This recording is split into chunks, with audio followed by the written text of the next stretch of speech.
Grabe si Tino, napakalakas na bagyo ng si Tino. Alam nyo ba, ang nasawi dyan ay 48 ang nasawi. Dadagdagan na ata yan, partner, mga 60 plus na. 60 na. 60 plus na. And actually, may nakita akong report na nasa 80 na nga eh. 80. Iba yung bine-verify yung... Tapos, so, verify natin kung talagang nasa 80 na nga. Tapos, 343 pala yung flood control dyan na proyekto dyan sa Cebu. Ang masama dyan, doon sa 343 na yun, wala doon yung nakapigil doon sa matinding pagbabaha na nangyari. At malala. Malala talaga. At ang malala pa rin dyan, ang presyo pala ng mga flood control na yun, yung 343, ay 26 billion ang halaga ng kabuuang flood control na nagastos doon. Kaya yung mga kababayan natin, nananawagan kay Governor Barry Cuatro na magbigay ng kanyang pahayag o magbahagi ng impormasyon kung meron siyang nalalaman dyan sa mga flood control dyan sa lugar niya. Kasi 343 pero binaha pa rin talaga sila ng matindi. Ngayon, yung gobyerno naman natin sa pangunguna ng DSWD, patuloy na nagbibigay ng assistance sa mga kababayan natin dyan na tinamaan ng bagyo at yung Philippine Coast Guard patuloy na nagliligtas ng mga kababayan natin na stranded dyan sa baha. Kanina si Yusek Claire Castro tinanong ng isa sa mga nagko-cover sa Malacanang kung anong reaksyon niya sa sinabi ni Governor Barry Cuatro na medyo galit na galit nga dahil meron silang 26 billion ng pondo for flood control nitong mga nakaraan lalo na noong 2016 to 2022 pero anong nangyari daw at sinagot ni Yusek Castro na ang Pangulo galit din. Kung nagagalit ang Governor, galit din ng Pangulo. Ng Cebu Governor, sinabi niya na we're flooded to the max. And yet, yun nga yung budget na supposed to be para sa flood control, umaabot ng 26 billion. Ano pong reaction ng Palace dito? Yun din naman po. Yan po ang dahilan kung bakit po nagpapaimbestiga ang Pangulo Marcos Jr. Dahil nakita niya po yung epekto, may mga budget na inilaan para dito pero parang hindi gumagana. Kaya mas maganda po na kung siya man po ay nagagalit, yan din po ang nararamdaman ng Pangulo Marcos Jr. At kung meron po siya pang mga alam, may mga facts, may mga data rin po, si Governor para dito mas na makakatulong sa ating gobyerno para mapanagot ang dapat mapanagot. Yan po ay welcome. At hindi lamang po sa panahon ni Pangulo Marcos Jr. ng mga flood control projects ang dapat malaman. Dahil lumalabas po kanina yung initial data natin ay 343 flood control projects ang nagawa since 2016 to 2022 sa Cebu. Mula sa 1st District, 2nd District, 3rd, 4th, 5th, 6th, 7th hanggang sa City. So dapat din po itong makita dahil kung meron pong 343 flood control projects noon pa man, dapat po sana ay gumagana ito. So pagtulong-tulungan po natin mahanap ang dapat na papanagot sa mga maanumalyang flood control projects. Yun ang pinupunto ng palasyo dyan Bakit may pondo kayo na ganyan kalaki, 36 billion yung total funds, hindi dapat ganyan katindi yung pinsala na nararanasan natin? Kasi babaha pa rin naman Kasi ang justification ng iba, kahit saan lugar naman binabaha Totoo yan. Ang problema, hindi ganyan kalala. Kasi kung maayos yung mga slow protection mo, mga flood control projects mo, hindi ganyan katindi yung pinsalang abutin. Gaya nang nangyari sa Cebu. Ka-Coffee, ang problema, ang Pangulo ang palaging tinatamaan Ang current administration ang palaging tinatamaan. Kahit na itong mga proyektong to, karamihan ay nangyari from 2016 to 2022. 16 to 22? Yes. Ay, hindi kay BBM yun. Hindi nga. Digong time pa yan. Oo. 343 if I'm not mistaken panahon ni Digong 2016 to 2022 ganyan karaming flood control projects yan.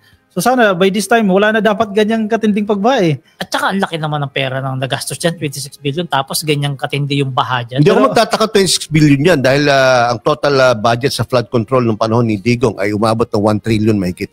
Pero kung isipin mo kabuuan na ng Cebu yan, isipin mo yung kay Pulong, 51 billion. Isang distrito lang. Sa loob ng 3 taon. Sabihin natin on average, 20 million yan, 20 billion yan. Masyadong malaki pa rin. Malaki masyado. Ngayon, hindi mo talaga masasabi yung ganti ng kalikasan sa atin. Kung merong mga nagpasarap dyan sa pondo ng flood control na yan dyan sa Cebu, kung meron, kailangan talaga nila magbayad dahil mismo kalikasan na ang nagbubuking sa kanila. Meron pa ako nakita dyan, flood control nasira. Talagang na-deform yung flood control na yun doon sa Cebu rin mismo. Ngayon, kalikasan na yung gumawa. Gaya nung nangyari nung bago magsona si PBBM na binaha tayo ng matinding baha kasi nga may 3 bagyo na pumasok sa atin kaya na-expose itong flood control anomaly ngayon dito sa atin. Ganyan rin nangyari sa Cebu. Kailangan pang bumahan ng matindi para malaman yung flood control dyan. Matindi rin pala. Hindi pala matindi yung pagkakagawa.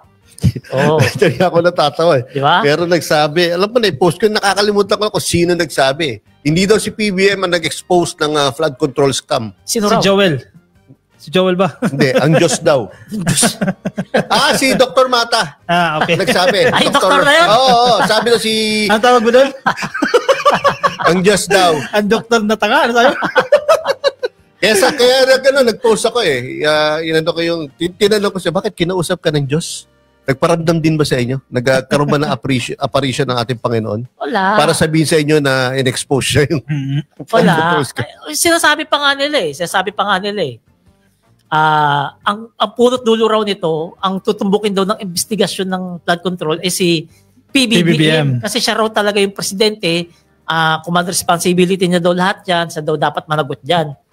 At saka siya raw talaga daw yung marami daw ninakaw dyan. Si PBBM yan, ha? Kung marami siyang ninakaw, bakit niya pa in-expose? Papahabak niya ba yung sarili kung niya? Kung madadali siya. Saka bakit hanggang ngayon walang makapagturo sa kanya? Correct. Diba? Wala man lang ebidensya. Kahit tao lang na magsasabi. Kahit mga style ni Orly Gutesa na magsasabi, ang Pangulo ang pinagdadala namin ng pera. Wala eh. Wala. Hindi kasi nila kayang gawin yun. Kasi nga, ultimo si PBBM, kumpiyansa na yung flood control issue na yan, hindi kakatok yun sa pintuan ng Malacanang. Diba? At saka yung anak niya, si Sandro, sigurado si PBBM, hindi dyan may involve.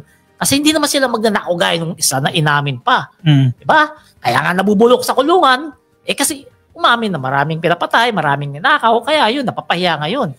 Diba? Ang maganda lang dito sa mga exposition na ito, no? Actually, masaklap ito para sa mga kababayan na tayo mahihirap, no? Dahil sa corruption na yan, ang pinaka nagsasuffer, yung mga pinaka mahihirap eh. Yung mga mayayaman, makikita natin, mga subdivision, binabaha din naman, di ba? Tinatamaan din. Pero mabilis sila makakabangon kasi may pera sa bangko yan eh. Oo. Pambili ng materyales para sa rehabilitation. Ang problema, yung mga mahihirap, magtatagal sila doon sa mga evacuation center. Ayun nga talaga. Kasi wala namang mga pera para magpatayo agad ng nasirang bahay, di ba? So, aasa yan sa tulong ng gobyerno. At ang gobyerno naman, makakatulong lang up to a certain point. No? Di naman pwedeng lahat ng gastos ng mga... Hindi naman pwedeng patayuan ng malaking bahay. Naging biktima ay ang gobyerno ang gagastos dahil wala namang ganung kalaking pera ang gobyerno. Tutulong, pero hindi sapat sa pangangailangan ng mga taong nasiraan ng bahay o nalubog yung mga kotse at mga ibang ari-arian, no? Itong flood control, itong baha na to sa Cebu yung pinaka-tinamaan, no? Isa pinuntahan mo, Visayas meron din, pero hindi ganun katindi. Hindi ganun katindi, no? Meron din Negros Oriental. Kasi meron ako nakitang pictures, no, na ini-inspect nung municipal chief ng PNP, no? Parang bumagsak lahat ng bato na malalaki sa bayan nila eh. Ang lalaki ng bato na nasa kalsada. So, yun, no? Pero mukhang mukhang isang taon lang, no? Sa Negros Oriental. Ang nakakalungkot lang sa Cebu kasi kakayanig lang sa kanila eh, di ba? Major disaster na tumama sa kanila ng lindol na yan, and then ito na naman. Kumbaga nagre-recover ka pala. Actually, di ka pa nga nakaka-recover eh. May panibago na naman darating. Yan talaga yung hamon dyan sa bagong governor dyan ng Cebu na si Governor Barry Cuatro, kung paano niya iahon yung probinsya niya mula dyan sa mga dilubyo na yan ng kalikasan. Nasaan daw ang presidente? Nasaan daw ang presidente? Nagbibigay ng tulong. Pupunta daw. Wala lang date pa pero pupunta. I think bukas. Kasi sabi nga ni PBBM, hindi nga siya pwede magpunta dyan kapag bago pa lang yung sakuna kasi nakaka-istorbo lang siya dyan dahil maraming pa-picture sa alam mo naman si PBBM, sikat yun eh. Pag nagpunta yun sa isang lugar, yung mga tao ron makakalimutan nila yung dilubyo ng bagyo, makakalimutan nila yung experience nila sa baha. Makapagpa-picture lang kay BBM. Pero knowing mga Cebuano, no, mabilis makakabangon yan. Very resilient ang mga Cebuano. Mahusay ang mga at medyo may kaya naman yung probinsya na yan, no? At ang mga cities dyan, municipalities, medyo mas angat naman kumpara sa ibang probinsya. At with the support of the national government led by President Bongbong Marcos, I'm sure in due time, no, sooner than later, makaka-recover ang province ng Cebu. Alam mo, matindi talaga. Nakita niyo ba yung mga video, yung baka? Baka parang nakita ko yun. Oo. Grabe. Tinangay ng baha? Oo, baka. Malaking baka na yun, ha? Walang tali. Hindi mo So, pero buhay pa. Buhay. Nilalabanan niya rin yung agos ng Grabe, sabi ko, grabe talaga yung nangyari rito. Kung nangyari sa ibang lugar yan, ewan ko na lang. Kasi Cebu, grabe mayaman yan. Yung kita mo yung, ano ba lugar yun? Yung along sa Talisay ba yan? Yeah, sa Talisay, tama. Sa Talisay, no? Talagang wipe out yung mga bahay, no? Tapos yung isang middle class subdivision, patong-patong yung mga kotse. Alam mo, sa tingin ko kung naapektuhan sila nung lindol, mas malaki to. Mas malaki pinsala nito.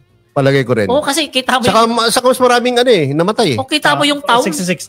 Ang kagandahan lang, napaghahandaan. Hindi kagaya ng lindol kasi, in an instant yayarigin kayo. Sa baha, medyo may notify sa inyo, maganda kayo, no? Para wala ka nakapaghanda Kasi, teka muna, producer, pwede bang i-update natin yung figure ng death toll saka nasaktan sa Cebu, province of Cebu? So syempre yung DSWD dyan, hindi yan nagpahuli, nagbigay kaagad yan nung DSWD box nila na maraming mga nilalaman at naglaan ng 1.9 million na humanitarian assistance ang gobyerno dyan na may kasamang 2.8 billion pa na available relief resources para sa apektadong mga komunidad dyan sa Cebu. Ang DSWD, lagi naman naka-preposition dyan. Bago pa tumama yung bagyo, nadyadyaan na yan sa mga bodega nila. Nakastock na po yung mga ipapamigay na ayuda, no? Immediate relief. Saka may mga foreign governments na nagsabi na natutulong sila. Like yung USM ambassador na si Mary Kay Clarkson, no? Nagsabi na siya ng tutulong ang US government sa mga nasalanta ng bagyo na yan. Nasa 92 na daw. 92 na. As a whole yan, no? Buong Pilipinas siya, no? Cebu lang. Napakarami. So, matindi talaga ito pagtama ng baha na to. Oo. Ngayon, eto. Tulungan natin yung mga taga Cebu. Pagdasal natin na malagpasan nila yung pagsubok na yan na dumaraan sa kanilang buhay at panalangin natin na sana may managot talaga dyan sa flood control na mga bulilyaso dyan. Kasi galit yung mga taga Cebu. Bakit nangyari sa kanila yun? 343 pala yung flood control nila. Ngayon, hindi na makatulog na maayos yung mga dyan, mga congressman dati dyan, o yung mga congressman na may flood control dyan. Tiyak na nagkaroon ng nakawan. Sigurado. May kumita dyan. Baka yung mga hindi na nanalo, kumita pa rin yan. May mapapatawag na naman dyan. Ngayon, sasabihin nila, kasalanan daw ni BBM yung bagyo na yun. May isa pang dilis na nag-post, ginamit yung sipusit. Kapag siya raw nanalo, wala na raw bagyo nang mangyayari. Hindi ko na lang pinost kasi talagang fake news Yun ang masama sa atin, no? Hindi, matindi pa rin. Ang daming mga naniniwala. Kaya mga kapwa ba nila mga pinag-aaral na hindi nag-aaral, pumapasok. Isipin mo, post. Kapag ako naging, alam mo fake news sabi ni Pusit, kapag ako nanalo, wala na tayong mararanasan bagyo. Bagyo, wala talaga. Ay, ano gagawin niya? Buwagin niya na ang pag-asa. Diba? Parang si Moises Yun ang sama sa ating mga Pilipino, no? Yung mga panahon po na national disaster, national catastrophe, national crisis, dapat po nagkakaisa tayo. Isasantabi muna ang politika. Pero sa atin, mukhang hindi tayo ganun Hindi natin kayang isantabi ang ating personal na biases, ang personal color, no? Para sa ating bayan at sa ating mga kababayan. Sana naman, no? Wag itigil natin naman pamumulitika pag mga ganitong panahon. Magtulungan na lang. Babasa ko, Sigit ko lang, no? Ang sabi nila, hindi raw pupunta ang presidente sa Cebu dahil hindi naman daw kaalyado yan, Di ba? Mga Duterte ang Cebu. Sabi ng palasyo, wala namang kulay na tinitingnan ng presidente. Hintay lang kayo dyan. Wala pang schedule pero pupunta po. Sigurado pupunta. Never naging ganyan si Pangulong Bongbong Marcos for the past 3 years. In fact, the whole career niya as a politician, hindi siya ganyan. Tsaka kahit sino ba naman siguro. Kahit sino pa maging presidente, hindi gagawin niyang ganyan kapag may nasalanta na porket hindi mo kalyado, hindi mo tutulungan. Walang sa tingin ko, walang ganun naging presidente. Kahit si Diego Cipino, hindi naman siguro ganun yan. Tingin nyo. Never meron parang meron because you are a Romualdez. Pero ni Pino yan. Pero si PBBM, hindi ganun. Di ba? Kahit binoto mo siya o hindi, basta kailangan mo ng tulong ng gobyerno, pupuntahan ka niya at bibigyan ka ng tulong. Kahit nga sa pag-aalok ng posisyon ng gobyerno, kahit kalaban ka mula sa partidong kalaban ka, kung sa tingin niya makakatulong ka, you have the credentials, pwede ka naman i-appoint. Yan din naman sinasabi niya noon pa. Oh, Diba? totoo yun. Oh, so yan mga kababayan, ha, tulungan natin magdasal, ipagdasal natin yung mga kababayan natin diyan sa Cebu na makayanan nila yan. Malagpasan nila yan sa tulong ng pamahalaan. Sigurado naman makakaya nila yan. Kilala naman natin mga Cebuano, mga maalbilidad yung mga mga Cebuano na yan kasi may dugo rin tayong Cebu. Marami taga Cebu hindi Oo. nakakapanood sa atin ngayon at yung mga nasa Visayas, may mga nagchat-chat din sa atin, wala daw kasing kuryente. Mahirap yung kuryente sa kanila. May replay naman po, may replay. Replay na lang po yung panoorin niya. Intindihan po natin yan, no? Kung bakit Okay. hindi kayo makanood. So, usapang Diyos. Dito naman tayo sa pangalawang topic natin, ha? Nasa Alam guway niyo mo ba? yun, ha? Ha? Nasa guway mo yun, ha? Oo. Alam niyo ba mga ka-BBM na yung Iglesia ni Cristo magsasagawa pala ng kanilang malakihang rally sa November 17, 18, 19. Tama? Tama. Dapat yan ay sa EDSA. Sa may White Plains O, sa originally may yan. Sa may EDSA Shrine. Kaso, syempre, alam mo naman, kapag INC, bababa 2 milyon dyan o 1 milyon Hindi daw, 300 daw per day. 300,000. per day. Per O day. isipin mo naman yun. Tapos yun, makakabara yan doon sa EDSA. Syempre, medyo nakapag-isip-isip siguro sila na makakasagabal talaga sila sa daloy na traffic at inilipat nila ng location. Rizal, sa Rizal Park. Quirino Grandstand. Sa Luneta na. Luneta. Quirino Grandstand. Doon sa dati. At kanina na-aprubahan na daw yung kanilang permit. Mas maganda naman talaga doon. Ah. Kahit 1 week sila ron, 1 month, walang problema. Di ba? Hindi, 3 araw lang daw. Basta wag lang palagpasin doon sa may Kalabaw. Di ba? Para makadaan yung mga pupunta ng pier. Pero napakarami kasi yan, 300,000, pero 300,000 Alam naman yan. natin. Yung impact lang yan sa traffic. May mga nag-chat sa akin, no? Yung iba nga, iglesia pa, no? Miyembro pa ng iglesia, hindi daw sila sasali dyan. Marami rin sa akin yan. Yung iba naman, nagsasabi sila, merong pinapahakot sila ng tao at may budget daw. Yan ang sinasabi lang naman sa akin, no? Informasyon. So, may rerentahan ng mga sasakyan, tapos kapag nagkataka ng tao, may mga budget na ibibigay. Usually kasi ng mga bus yan, no? Mga bus mula sa iba't ibang probinsya yung dumadalo dyan. Kakopya, hindi ko maintindihan kung bakit kailangan pang 3 araw. Kailangan ba ng 3 araw para maipahiwatig natin ang ating damdamin tungkol sa corruption sa Pilipinas? Hindi. Paano? Di ba? Kung yung pondong gagastosin doon, i-donate na lang yan sa mga biktima na Naisip ko rin niya kanina. Oo, Mas tama. may sense pa eh. May Oo. kakapuntahan Mas pa eh. makakatulong pa sila. Tama yung sinabi itong si Kakopi at ni Yayam na yung babudgetin dyan sa iglesia na 3 days rally ninyo, kung alam naman natin, talagang alagad kayo at tagasunod kayo ng ating Panginoon, baka pwede i-donate nyo na lang po doon sa Cebu na mas kailangan ng mga kababayan natin ng tulong doon sa Cebu kaysa gastusin dyan sa rally ninyo. Hindi ko sinasabing huwag kayo mag-rally.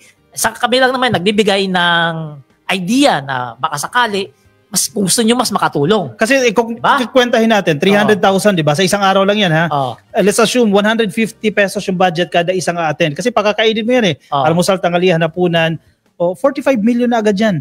Yung cost mo ng logistics, di ba? Sound system mo. Sa 150 pa lang yun, napakatipid na budget yan, ha? 150 pa lang yun. Oo, Paano kung babayaran mo tagpa 500 yung mga pupunta dyan? Correct. Baka umabot ng billion sa pesos yung magagastos dyan. Masisave mo yan, itulong natin sa mga biktima. Doon tumutulong naman ang iglesia, nakikita ko yan, tumutulong naman yan. No? Baka ito yung perfect opportunity no, na mas makatulong tayo sa ating mga At kababayan. masahangaan pa kayo, hindi lang ng membro nyo na iglesia. Totoo yan. Masahangaan kayo ng lahat ng Pilipino.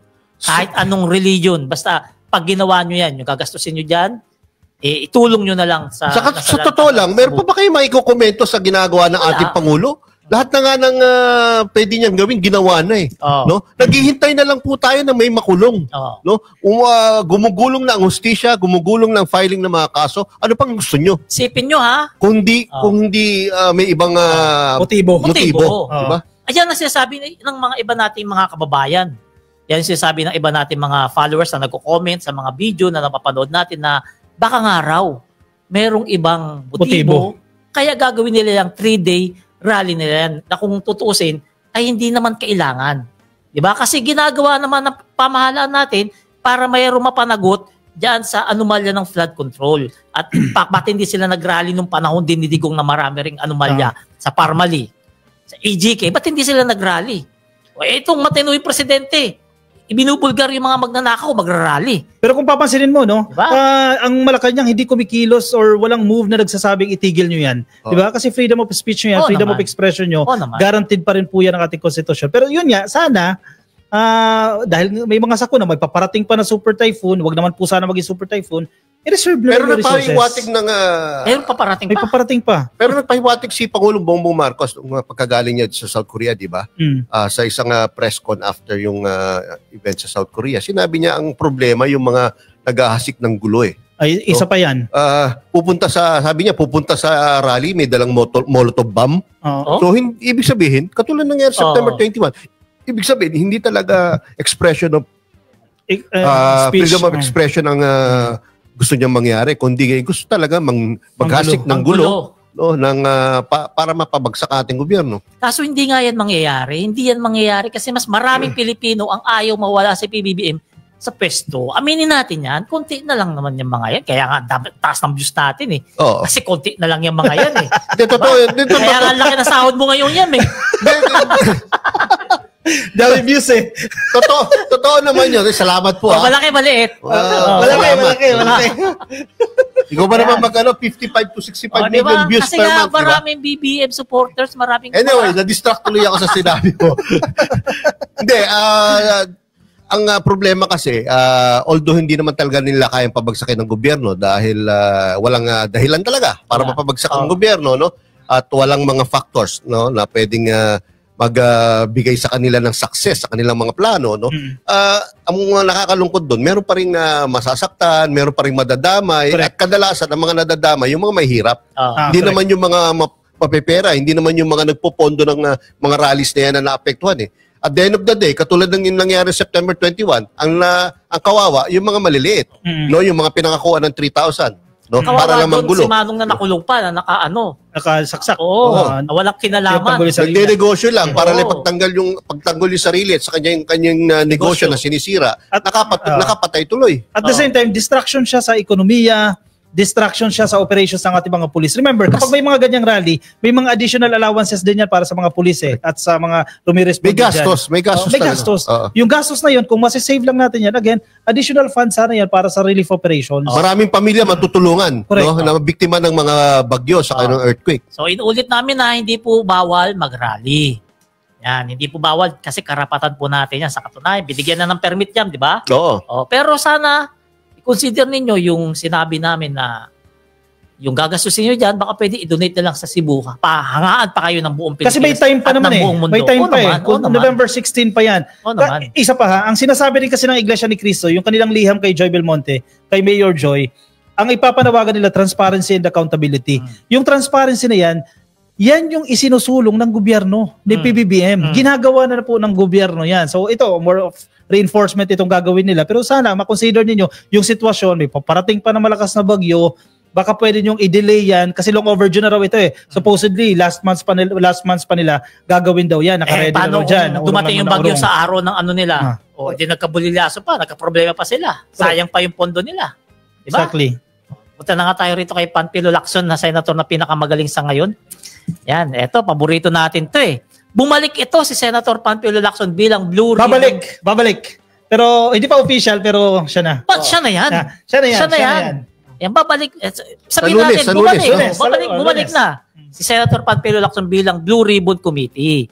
Kaya siya napabalik dyan kasi walang gustong tumanggap kasi mahirap yung responsibilidad niyan.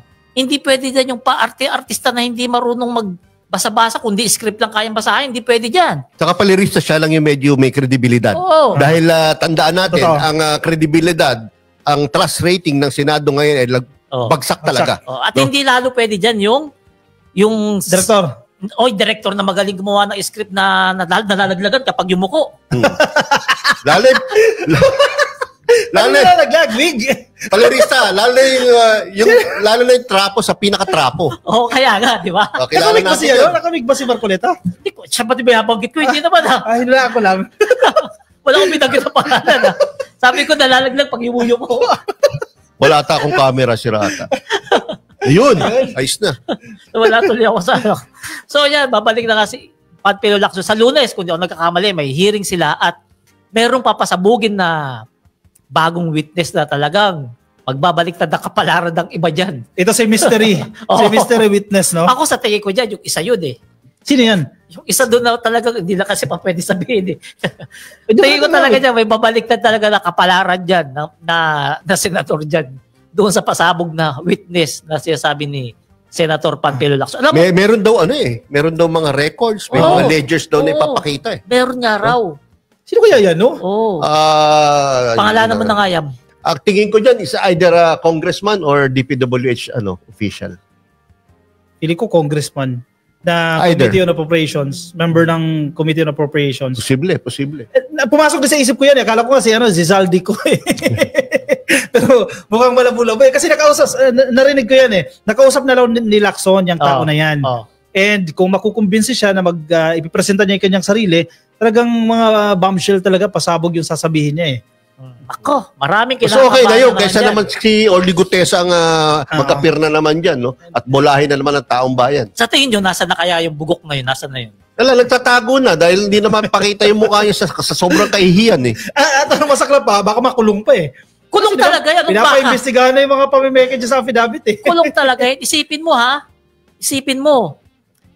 Sa vlog ni Attorney Claire, ni Yusek Claire, nabanggit doon na si Mike Defensor, tinulungan pala nila ni Senator Marcoleta na gumawa ng draft ng affidavit si Gutesa. At pagkatapos, sinabihan pa daw ni Senator Marcoleta na, tapos na yan, ipanotary mo na. Ngayon, wala silang mahanapan na notary, naghanap sa Google. Doon sila naghanap sa Google. Basta magpapanotary, ang matindi pa dyan, baka doon sa kanto-kanto ng Buendia ng McDonald's may nagdonotary. Doon lang, yung kariton lang na tinutulak. Punta ka dyan sa may Buendia, sa may Chino Roses Buendia, may McDo dyan. May nagdonotary dyan. Yan yung baka 100 eh. Hindi ko sasabing peke yun ha. 150. Baka ganun lang na tinutulak-tulak lang na kariton. Ipinagtatanggol ka ni Marcoleta yung si Gutesa. Tatandaan niyo. Siyempre, mapapahiya siya. Mabait daw si Gutesa. At wala raw kakayahan si Gutesa na gawin yan. Kasi ordinaryong tao lang yan. Hindi yan ordinaryong tao. Oo naman. Una, sundalo yan eh. Minamaliit mo masyado yung mga sundalo. Pangalawa, hindi lang naman si Gutesa yung gumawa niyan eh. Grupo kayo eh. Di ba? Kung nagdududa kayo na kayang mameke ng mga affidavit at ng notaryo, posible hindi kaya ni Gutesa yan. Pero nandiyan yung mga sumusuporta, mga senador. Di ba? Mga karyado ninyo. Sablay na yung yung istorya niya eh. Kasi tinanong siya directly kung siya daw nagpanotaryo nung kanyang affidavit. Sinagot niya, oo eh. Oo. Tapos dininay ng attorney na nagnotaryo dun sa nakalagay dun sa affidavit. Ang matindi pa diyan, pinagtatawanan ngayon etong si Senator Marcoleta ng mga Pilipino. Kasi paano nga na raw maidadawit si Martin Romualdez, paano may papakulong kung wala na yung testigo nila. Kaya nga. Ayaw nang lumabas. By the way, base sa mga narinig ko sa mga abogado, may pananagutan din si former Congressman Mike Defensor saka si Senator Rodante Marcoleta sa nangyari na yan. Lalo na kung alam nila na talagang may problema yung affidavit at may mga kasinungalingan doon sa affidavit. Tapos i-insist pa nila, no? Talagang walang kasalanan. Kasi magtataka ka rin di ba? Kilala naman natin si Marcoleta na madaldal talaga to Kung totoo yung witness si Gutesa, kung totoo walang focus-focus doon, ay ipipilit niya yung para lang makulong si Romualdez. Papakalkal niya yan, papahanap niya. Papapipilit niya, lumabas ka, kailangan makulong si Romualdez. Kaso wala diba? Kasi nga, bulilyaso yung script nila. Grabe rin itong mga politiko to kung magsunungaling, no? Talagang titignan ka pa diretso sa mata Akala mo totoo mga nagsasabi na totoo no? Koto mo! Pare, gagawin mo. Hindi ko ito, ganunin ko lang yun. Tatanggalin mo yan, no? Grabe ka talaga palarista. Wala ko sinasabi Isa pa! Kasi Joe, baka tawa ka lang, may pinapangalanan ako Wala siyang pinapangalanan. Sinabi ko kayo, mga politiko, di ba? Pag ako tinila sa batag, iagat ko lang yun, wala mo sasabi, buhok Si Robin Padilla, bagong gupit. Di ba? Tawa ka ng tawa dyan mahilig ba ka, no? Mag-sombrero, di ba? Kaya nga, di ba? Isa pa. Galit na galit siya ngayon kay Ping Lacson. Kasi pag naging Senate Blue Ribbon Committee Chair na yan, at mukhang yan na nga po ang mangyayari. Yan. Yung mga CCTV footage, actually, nasilip na ata Kasi doon sa CCTV footage, makikita kung sino yung mga kinausap ni Gutesa. Kasi ang claim ni Marcoleta, di ba, surprise witness yan So ang assumption dyan, hindi kayo nagkaroon ng briefing, hindi kayo nag-usap, kung ano man yan. Kung lalabas doon sa CCTV footage na pumasok sa kwarto ni Marcoleta yan, gaano katagal nagstay yan, Posible, syempre. 8:30 raw pumasok eh. 8:30. Lumabas Hanggang anong oras lumabas yan? 10:57, Mahaba-habang 10:30. usapan yan. Ano yun, nag-rehearsal? Ano yung ginawa nila doon sa loob? So malaking factor yan. O yun na nga. Kaya nagagalit siya kay Lacson na, kay Senator Lacson na. Ni-spyan daw siya. Hindi siya ni-spyan. Nagkataon lang. Siya yung nakita doon sa CCTV. Di ba kung wala naman tinatago, kahit makita pa yung mukha mo dyan sa CCTV, di ba? Correct. Wala talaga tinatago kung walang ginawang script dyan, kung walang ginawang kabulas to ganyan. Kahit makita pa kapag naliligo sa banyo CCTV, walang problema yun. Saka kung Diba? totoo sinasabi mo, kahit balibalik ta rin pa ang tanong, paulit-ulit pa ang tanong, no? Magiging consistent ka pa rin sa mga sagot mo. O naman. Etong si Gutesa talagang Wala eh. sablay talaga. Hindi, consistent din yung mali. Tinuturuan ni Marcoleta. Yung mismo script. Lumaktaw ka na naman eh. Nakalimutan mo, ito tuldok, ito koma eh. Kaya, mag-ano namin, no? Kaya, doon ka na, basahin mo na na yung script. Ako na nga dyan, tanga-tanga mo eh. Mas kabisado pa, di ba nakuleta yung script Di ba? Doon pa lang, yung mga abogado, pinagtatawanan na silang dalawa eh. Nakakanaman nakita, mas kabisado dyan pa yun. Mas kabisado pa nung hindi gumawa ng affidavit kesa sa gumawa, di ba? At saka may sinasabi si Senator Panfilo Lacson doon sa may mga maleta na ano ba yung pinakamahal na brand ng maleta? Rimowa.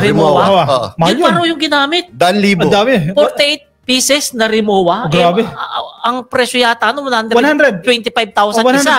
100 plus. O kung lalagyan mo lang ng pera, bakit bibili ka pa ng maleta na halagang 125 pataas na bibigay mo naman lang yun doon sa Saka yung hindi nila nakikita, katulad ko pare, trabaho ko dati, sa kunyari, trabaho namin, magbibilang ng pera, mag-empake ng pera, Kahit yung sa mga bangko, alam to.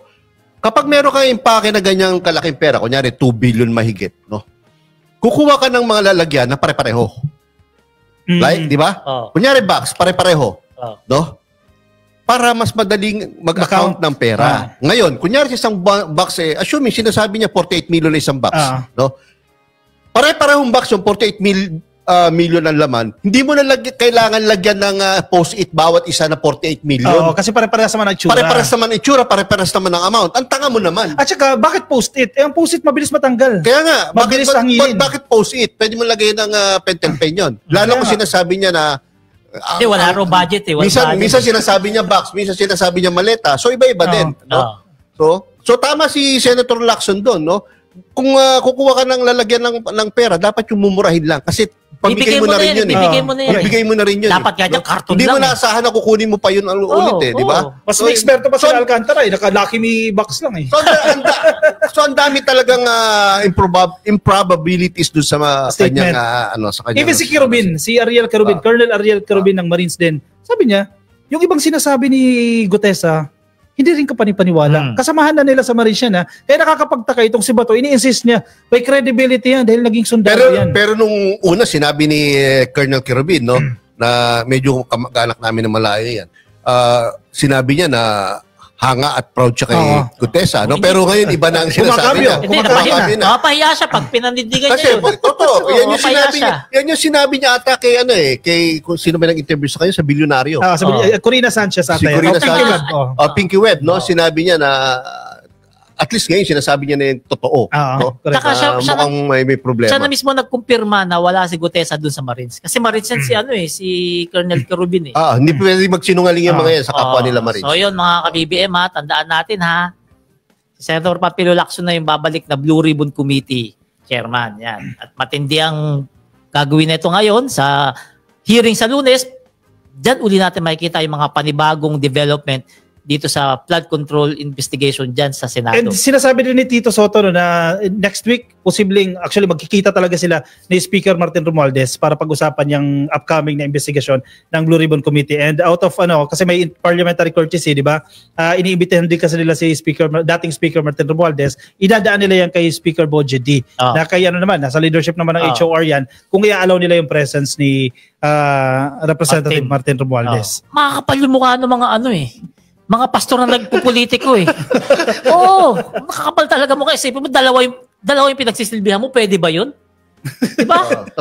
Meron ka ng abuloy sa sambahan mo, meron ka pang pork barrel o pondo. Correct. Diba? Hindi tayo magloko, meron talaga yan. Tax-free to Tax-free. Yun na nga. Hindi, ibig sabihin yung pag nag-abuloy yan, pag nagbigay ba ng tulong ano yung tawag yung contribution sa simbahan? Tithes. Tithes o yung gano'n. ikapo. Kasi bihira lang ako magsimba talaga eh. Yun, kapag di ba may napupunta yun sa pastor? Sa Diba? simbahan. Oo, sa pastor Sa talaga simbahan mismo o yun. sambahan. Kasi di sa pag-ano, may mga pastor talaga na nagtatayo ng ganyan para gumanda-ganda ang buhay. Pero hindi ko nilalahat ha. Kasi tingnan mo, sinong taong simbahan ang mahirap? Huwag kayo magbanggit ng pangalan. Sa isip nyo lang, sino? Diba? Lahat yan, bilyonaryo. Lahat yan, milyonaryo. Yung mga kilala nating pastor na nasa isip natin. Nakakulong na yung kilala ko. Yung sa isip ko. Pero bilyonaryo pa rin. Bilyonaryo pa rin. Oo. Nakakulong nga lang. Diba? Nakakulong. Kaya ngayon, yung mga taong simbahan na nagpupolitika, yan talaga yung dapat sinusunog sa impyerno yung kaluluwa niyan na hindi na dapat pinapatawad yan. Tapos nagmamalinis pa. Wala kami ganyan-ganyan. Hindi kali ang pinapalitan. Ba? Yun ang problema. Yan ang problema dyan sa atin. Ang masaklap lang dito, sir, direct violation ng konstitusyon. Correct. Diba? Oo naman. Separation Oo of naman. church and state. At yung keyword doon, yung kinukontrol mo na yung mga disciples nyo eh. Yung mga tagasunod ninyo, kinukontrol nyo na. Pinagsasabihan nyo na, ito dapat yung iboto. Diba? Yung karapatan niyang mamili, nasa demokrasya tayo, tinatanggal mo sa kanya yun. Sana wag tayo magpagamit sa Ang ganung masama sistema. dito, Kakopi sa Kapalerista, nagkakaroon ng quid pro quo na palagi eh. Yung you scratch my back, I'll scratch yours. No? Correct. Nakita natin yan nakaraang election. No? Iboto nyo to, dalhin nyo to sa inyong lineup ng mga senador, kunwari, no? Then kayo ang i-endorse namin sa local election. Ganun na eh. Eh syempre, itong mga local politicians, walang Gusto choice kundi manalo. sumunod. Gusto manalo eh. No? So, ang nangyayari, ang nagdidikta na ng politika natin, o sinong maglilid sa atin, hindi na yung talagang true will ng taong bayan, kundi Ang masaklap, parang walang yung relihiyon na. Walang pananagutan itong sektor na to. Paano kung yung binoto ninyo, in-endorse na yung politiko nagnakaw, asan yung pananagutan? Totoo ninyo? yan, nangyayari yan. Nangyayari yan. Nangyayari yan. Ako sampulan ko na kayo dun sa barangay namin. Daddy ko kasi ron politiko dati. Ngayon, yung pamangkin niya, tinulungan niya, makapunta rin sa Maynila, wala matitira, pinitira rin sa apartment namin, tapos naging teacher, okay na yung buhay. Dating ng eleksyon, daddy ko hindi sinuportahan. Sabi nung pinsan niya na yun, wala kang magagawa kasi hindi ko inidor. Pinalayas namin. Pinalayas namin. Taka eh. Di ba? Ito daddy ko nakatulong sa'yo. Hindi endorse na si Bago nila. Bago ka lang dyan. Wala ka pa isang taon dyan. Pinalayas namin. Bugok eh. Di ba? May mali kasi. May mali talaga eh. Di ba? Di ba? Asan dun, kahit wag na yung utang na loob, pagiging magpinsan na lang, pasasalamat na lang sa lahat ng naitulong. Di ba? Hindi, lalo ka ang mabigat doon, kasi katulad, ngayon, marami sa ating mga followers, no, na miyembro ng isang religious organization. Ayaw nila. Nagpa-private message sa atin. Ayaw nila yung ginagawa ng kanilang mga religious leaders. Hindi na sila sumasang-ayon. Yung iba nga nagsasabi sa akin, gusto nang umalis sa kanilang relihiyon dahil sa hindi na tama daw yung nangyayari. Actually, may resistance. May resistance mula mismo sa mga miyembro. Yun nga lang, ewan ko ba't biglang namamatay yung resistance, yung pagtutol ng mga miyembro, biglang nakukulong, hindi na ilalabas yung resistance na yan. Yan, dapat magkilos protesta kayo against that style. Diba? Hindi pwede yan doon. Bawal sa kanila yun, bawal. Bawal sa kanila. Meron ako nakita, gusto ko lang basahin agad. Imelda Angeles, ginagawang negosyo ang relihiyon. Totoo yan, ha? Kaya nga sabi ko nga. Kanina, di ba? Totoo yan. Negosyo ang relihiyon. May isa pa, kulto daw po ang tawag dyan, sabi ni Ma Maria Plateki. Totoo din yun. Pero hindi naman lahat, ha? Meron rin talaga mga legit na religion. Totoo yan. Ang kulto, yung mga nakukulong, yung mga nagre-recruit, yung mga agila-agila, yung mga yan. Okay, sige. Move to our next topic for segment 2, no? Ang ating Pangulong Bongbong Marcos inutusan ng lahat ng ahensya ng gobyerno na bawasan ang pondo or ang budget pala ang ginagastos sa mga proyekto, no? At I think sinabi niya to sa isang speech niya sa airport bago siya umalis. Bago siya pumunta sa Pabaling ng Pilipinas. Bago pumunta ng Malaysia. No? Bago pumunta ng Malaysia, sinabi niya Sino kausap niya ron?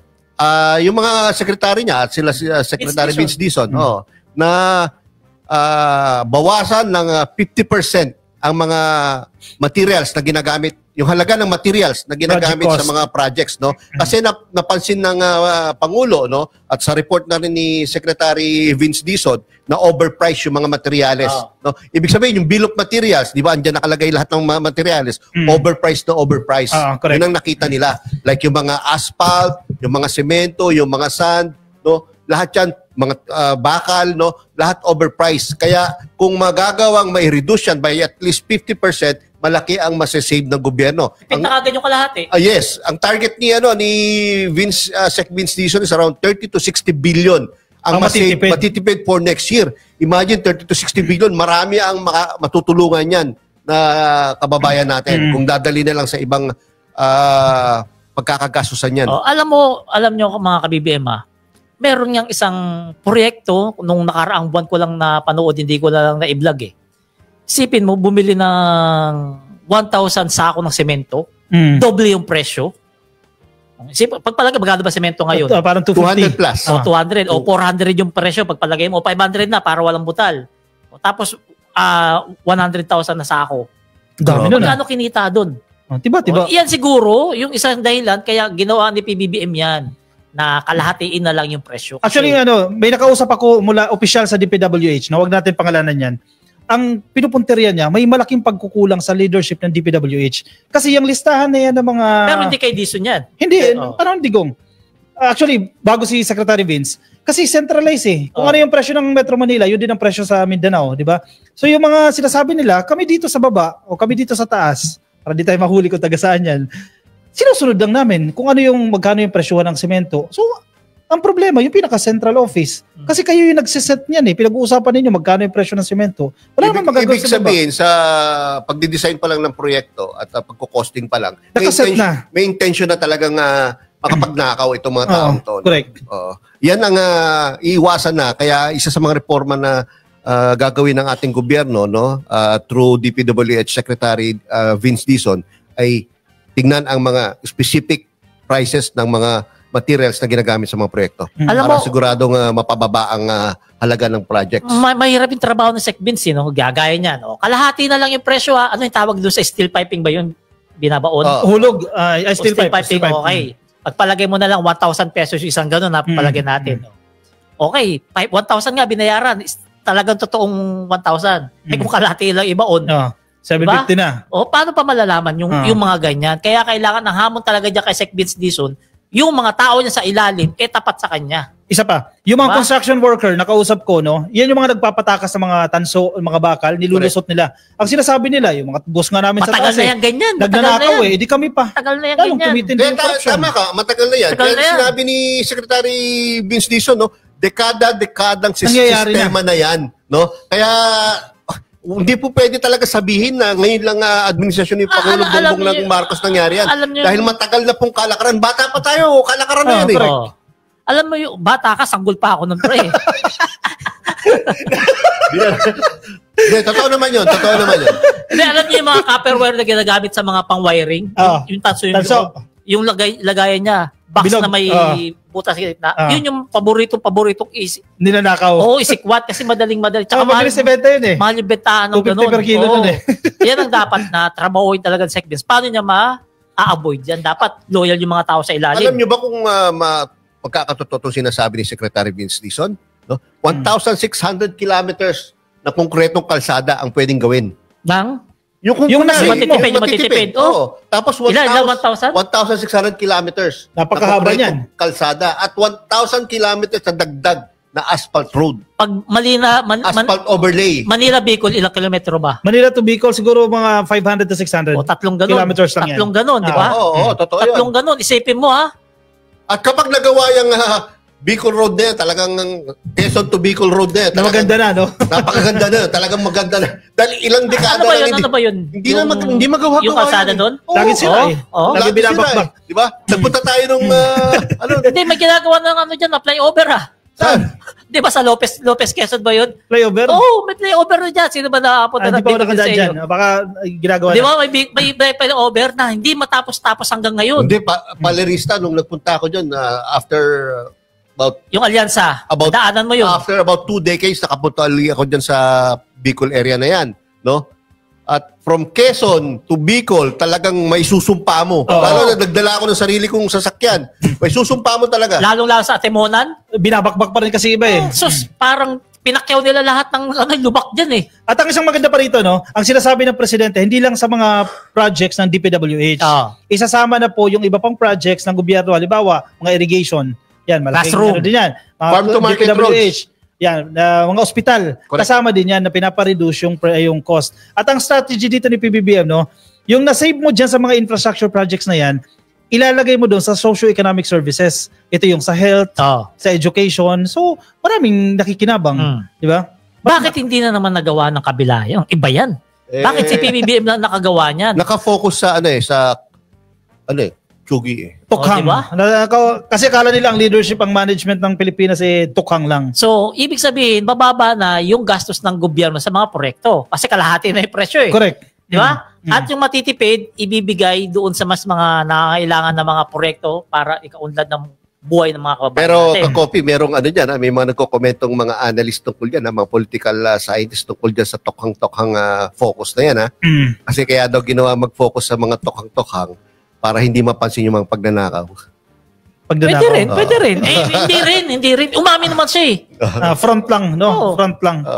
Alam mo, napakalayo niya talaga. Bakit? Parang totoo naman eh. Kasi masyado tayong for 6 years, puro tokhang patayan ng pinag-uusapan, no? At hindi nagkaroon ng focus sa corruption, no? Even yung media, nabiktima rin yung media dyan eh. Di ba?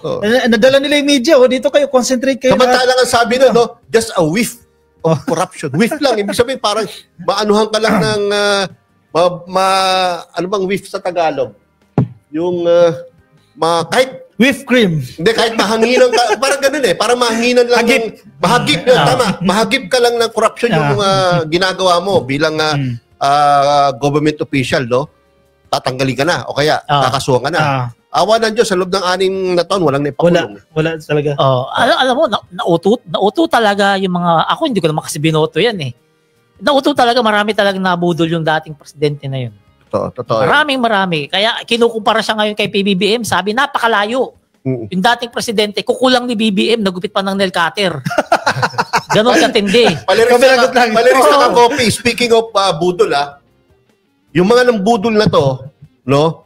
Either nung past administration or current administration ay sasampahan na daw ng kaso ni Ombudsman Boying Rimulya by November 11. Target. Bilis Sa korte na yan. Sa korte na isasampahan. Sa Sandigan Bayan talaga sa yan. RTC. Depende kung private individual sa RTC. Yan ay magpapakulong. Diyan na yung may makukulong na. Tama. Kasi ito yung proseso. Liwanagin uli natin. Sige, Atty. Chua na. Atty. Chua. Chua Jr. Anyway, ganito ang proseso, no? Ipapaliwanag ulit sa ating mga kababayan. Nagsampa po ng reklamo o kaso sila Secretary Vince Dizon at ang ICI sa Ombudsman, di ba?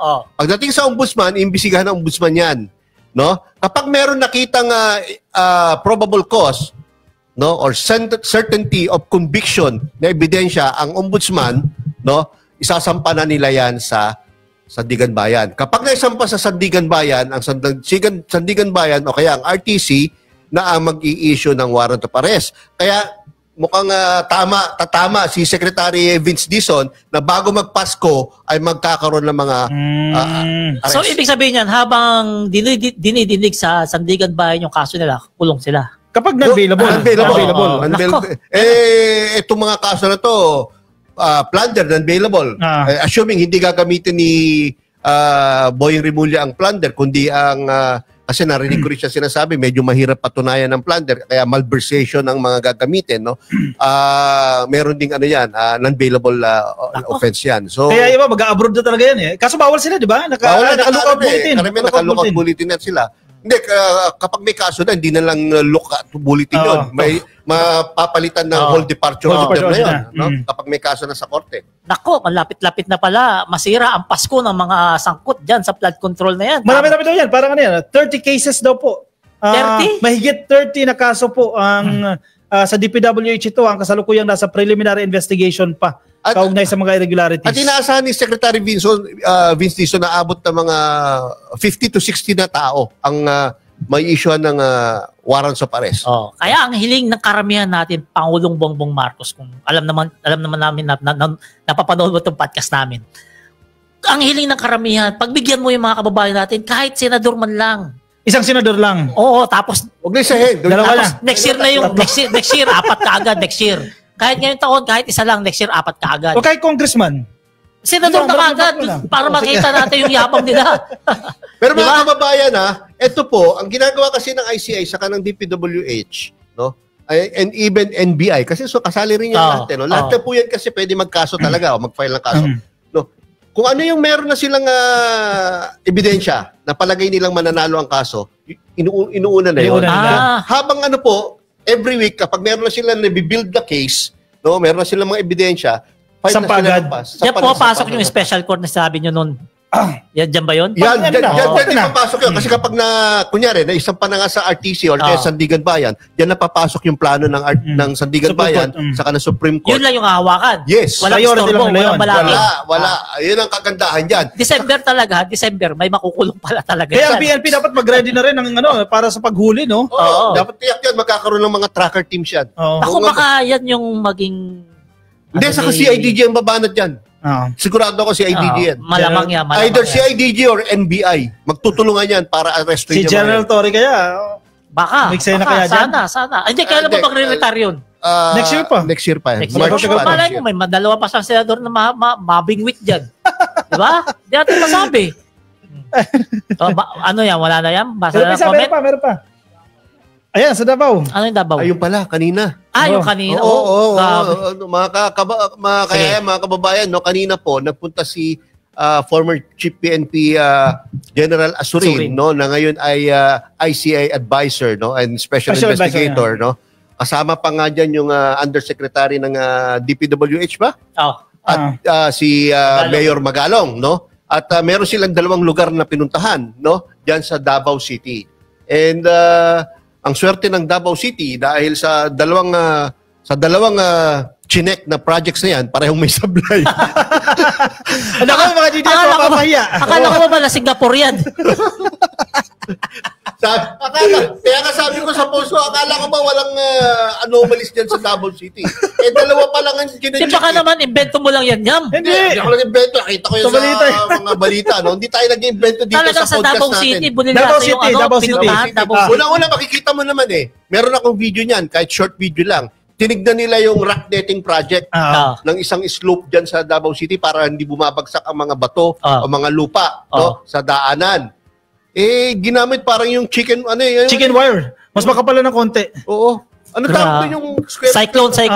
Yun, cyclone wire ang ginamit. Hindi pwede yun dun. Kaya nga. Dapat mas matitibay pa yun. Oo, kasi bibigay lang yun kapag Madaling matindi yung... kaya. Saka isa lang hindi pwede Hindi sana yung patong-patong. patong-patong, Oo. pwede pa, di ba? Para mas maging matibay Kaso hindi, isa lang talaga. Hindi pa pinag-uusapan dyan kung overpriced ba yan. Hindi pa. Wala pa dyan. Kasi laki, 51 million eh. Kaya pala- Tapos yung isa naman flood control project naman, 2 years pa lang nagagawa, bumigay na. Naku, Davao City rin. Davao City yan, ha? Baka invento mo na naman yan. Hindi ako nag-invento, hindi ko galing Totoo pala yan, mag-invento. totoo yan. Hindi Hindi, napapahiya sila ngayon. Yun nga, kaya nga hindi... Kasi sabi nila, walang anomalya sa Davao City. Kaya nga minumura ako ng mga DDS sa mga post ko. Ano sinasabi nila yan? Political persecution na naman yan. Di ba? Tinututukan nyo na naman ang Davao City. Excuse me, mas nauna pa yung ibang mga lugar. Oo, alam nyo kasi mga kababayan. Sa panahon ni Pangulong Bongbong Marcos, lahat yan ine-expose. Walang pinipiling lugar yan. Siyempre, Davao City, galing na sila dati sa Davao Oriental, yung nagalit si Business na Pamura, di ba? Correct. O siyempre, malapit lang yung Davao City. Tinignan din kung may pinuntahan ba yung 51B. Then saka sabi ng Diba? Pangulo, no one shall be spared Oo naman. from this investigation. Oo naman. At nalaman naman natin na for the past 10 years, no, ang sinabi na rin ni Senator Panfilo Lacson sa kanyang privilege speech, mahigit 1 trillion ang nagastos sa mga flood control projects for the past 1 decade or 10 years. So hindi pwedeng 3 taon lang ang imbestigahan mo. Dahil maraming... Patras yan. Patras. Oo, maraming mga Kanina lang projects. pala yan, kanina. Kanina lang yan, kanina lang. Wala pang statement yung Diyos ng mga tanga, wala pa. Wala. Wala pa. Mga makatangaw ka, wag sa ha.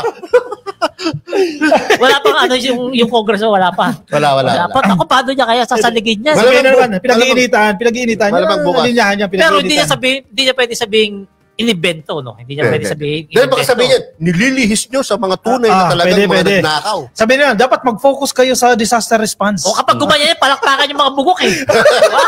Alam tama mga uto-uto eh. Oo, tama ka. Oo. Kaya wala niya, ginagawa pa yung script eh. Kasi mamaya, yung script na yan, i-distribute na yan sa mga vloggers nila. Oo. Yan yung papalabasin ng mga vlogger na mga naka-payroll. Kung ano yung script na bibigay sa kanila, bukas sabay-sabay sila na bakit. Kasi payang-paya ngayon dito yun. Payang-paya kasi isipin mo, Davao City, mala Singapore, ang datingan. O, tingnan mo, Bulilyaso, 2 project. Dalawa pa lang yan. 2 out of 2 100% nga eh. 2 pa lang yan. Sa mga nagsasabi na pinag-iinitan ng Davao City, hindi po. Dahil yan po ay nag-ugat sa sumbong ng mga constituents nila mismo. Sumbong sa Pagulo.ph, galing din yan. Taga Davao mismo, taga Davao City mismo, ang nagsusumbong. Sumbong. Taga Davao City, hindi taga Davao, taga doon mismo nakakaalam ng proyekto na yun na palpak. Ilan yung natanggap na sumbong sa sumbong mo sa Pangulo? Ay, hindi ko lang alam yung exact Hindi ako number, pero nagkakamali, napakarami. nasa 21,000 ang sumbong na natanggap. 21,000 ang sumbong na natanggap ng Pangulo tungkol sa flood control at sa mga public works projects. Na-empower yung mga netizens eh. Sumbong natin yan. Kasi yung anonymity mo, hindi ka naman masyado makikilala, di ba? Pero kailangan may ebidensya rin. Kaya lang sana po, no, para may magawa. Video lang, ayos na yun eh. Kaya lang sana po, para makatrabaho ng inspirado naman ng Pangulo. Huwag yun ang banata ng Pangulo dahil hindi naman natin kalaban sa ang Pangulo hindi, pagdating sa flood control scam. Babanatan pa rin ng mga diligent. Kasi nga, bayad. Bayad eh. Wala naman trabaho yung mga vlogger. Wala mga. Sabagay. Magbigay ka isang vlogger ng DDS may negosyo. Wala. O, di ba? Wala. Kasi lahat yan. Lahat yan. Pangarista, di ka naman galit na galit. Hindi naman. Nagiging mestizo ka pa. Pang-relasyon. Pang-reels, para. Hindi naman Diba? Para sabihin, lupit ng reels. Laki lang ka na. 3. Kayo, wala pa. Ako, meron pa ata. Baka 2 na. Si Jorrit, ito siya puro tawa eh. Hindi ako nag-reels eh. Oh, how I wish nasa kulungan na silang lahat bago magpasko na korap at magnanakaw sa kaban ng bayan at walang mga pakialam sa mga kababayan natin, lalong-lala ang mga kababayan nating mahihirap. Totoo po yan. Kaya talagang gusto namin, itong mga makakapal na mukha na ito, itong mga walang hiyang ito, ay talagang makulong na bago magpasko. Kaya kung mangyayari po yan, no, ipangako nyo naman, mga kababayan natin, na palakpakan naman natin si Pangulong Bongbong. Correct. Legacy, malaking legacy ito. Isipin nyo pare, walang presidenteng ganyan pag napakulong niya yung mga sabwat yan. Naku, walang ganyang presidenteng may legacy na ganyan siya lang. Correct. Diba? Baka dyan niya pa, matatalo na yung tatay niya sa pagalingan. Pag yan talaga na igawa. Si Myla, kasi sa ngayon, pangalawa lang siya sa tatay niya talaga eh, di ba? Si Myla Bermilio Choco, yung mga public market po under din ng DPWH kasi po dito, 5 years na hindi pa din tapos. Naku, isa pa yan ha, pero ang priority mga flood control muna. Picturean nyo. I-send nyo dyan sa page namin o kahit kanino sa aming 5. Lagay nyo yung detalye at makakarating yan kay Secretary Vince Dizon. Saka yung billboard picturean nyo rin, di ba? Meron na project yan. Project details. Project details, magkano yung budget, kailan magsimula, kailan matatapos, di ba? Kung anong specification, kung anong specific na gagawin, no? Picturean nyo po yun, tapos padala nyo rin para mas maganda, mas kumpleto ang ating sabi ni Mr. Marvin Barbershop and Salon. para page baka pwede pa, ano naman dyan? 51 billion.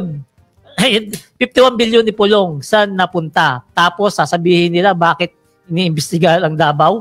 Anong gusto ni Pulong? Pa-VIP at mga alipores? Saan na yun? Mga alipores na mana din sa...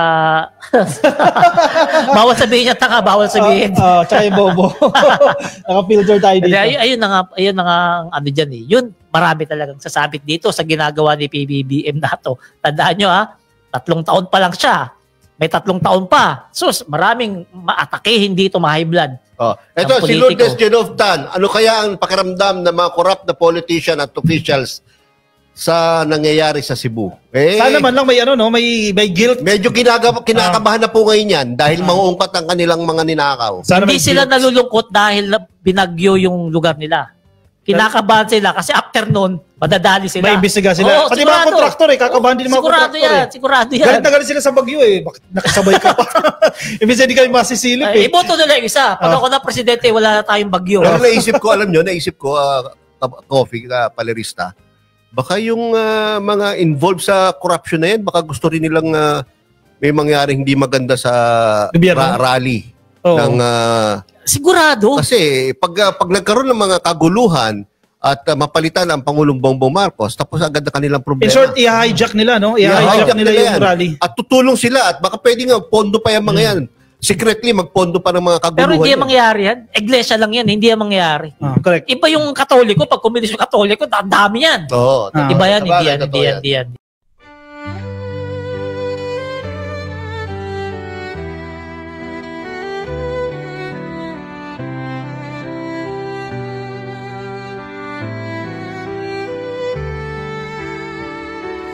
Bawat hakbang, tinik ang iyong daan. Sa sariling bayan, ika'y hinusgahan. Ika'y siniraan ng ganit sa kapangyarihan. Agilang nagnakaw ng pera ng taong bayan. Pinapasan mong lahat ng dusa. Matatag ka, hindi gaya ng iba. Ngunit kahit sugatan, kahit lumuluha, iniisip mo pa din kapakanan ng iba. Bongbong, hindi ka kailanman iiwan. Loyalista hanggang dulo ay nandyan. Kasama mo kami sa lungkot mo at saya. Pagkat Pilipinas, ikaw ang pag-asa. Sa laot ng unos, ikaw ay nag-iisa. Iba'y nagbubunyi sa iyong pagdurusa. Ngunit lahat ngayon ay malinaw na. Katulong mo ang Diyos, nag-iba sila. Ipinaglaban mo ang lahing sinumpaan. Nagkalat peking balita sa mamayan. Binabaliktad nila ang katotohanan, pero hindi na naig ang kanilang kadiliman. Bongbong, hindi ka kailanman iiwan. Loyalistang hanggang dulo ay nandyan. Kasama mo kami sa lungkot mo at saya. Pagkat Pilipinas, ikaw ang pag-asa. Ikinuhit ng kasaysayan ng pangalan mo, dalisay. Ngunit bakit tila nais kang burahin at siapolakay? Sa iyong mga mata, may luha ng matinding pagdurusa. Ngunit sa puso mo, bayan pa din ang inuuna. Bongbong, hindi ka kailanman iiwan. Loyalista hanggang dulo